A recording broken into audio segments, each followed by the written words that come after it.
Okay friends, గూగూడుకు వచ్చేసినాము. Anantapur district Narpala మండలము గూగూడు గ్రామము.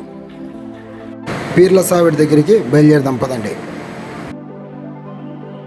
ఓకే ఫ్రెండ్స్, స్వామివారి పీర్ల సావిడి గుడి దగ్గరికి వచ్చేసాము. పక్కన ఆంజనేయస్వామి గుడి ఉంది. ఆంజనేయులు స్వామివారికి కూడా పూజలు జరుగును. మొహరం పండగ ఉత్సవాల తేదీలు.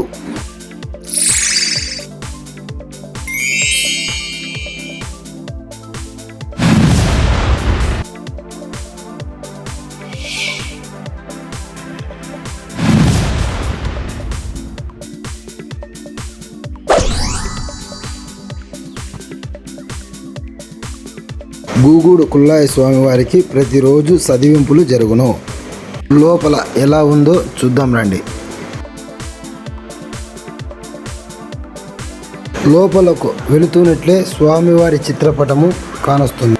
మామూలుగా ఎవరు పెద్దగా చూసిండరు కనుక అందుకు స్వామివారి గుడి లోపల ఎలా ఉందో చూపిస్తున్నాను. లోపల 4 గజస్తంభాలు ఉన్నాయి. 4 గజస్తంభాలు కూడా వెండితోనే అలంకరించారు. పైన కూడా అలంకరించారు. 2 ఉండీలు భక్తాదుల కానుకల కోసము ఉంచారు. ఇప్పుడు స్వామివారు దొరికిన బావి దగ్గరికి పదాం. ఇక్కడ ఇంతకు ముందు గంగనపల్లి అనే గ్రామము ఒకటి ఉండేది.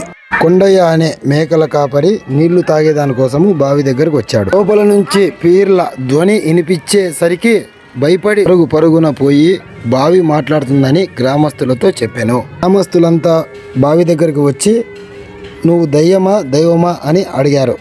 నేను దైవాన్ని అని బావి నుంచి పలుకు వినపడెను. గ్రామస్తులు అంతా మీరు బయటికి వచ్చి మీ సత్యము చూపించమని అడిగారు. కొండయ్యకు స్వామివారు చేతులు సాచి అన్నాడు. సాచిన తర్వాత ప్రసాదం ఇచ్చి కొందరి చేయమన్నాడు.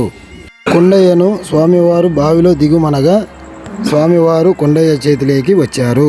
ఇది గూగూడు కుల్లాయి స్వామివారి బావి చరిత్ర. ఇక్కడ షెడ్ కూడా వేశారు. వచ్చిన వారు విశ్రాంతి కోసం ఉండిపోవచ్చు. స్వామివారి పటం కూడా ఇక్కడ ఉంది. ఓకే ఫ్రెండ్స్, ఈ వీడియో మీకు నచ్చితే లైక్ చేయండి, షేర్ చేయండి, కామెంట్ చేయండి.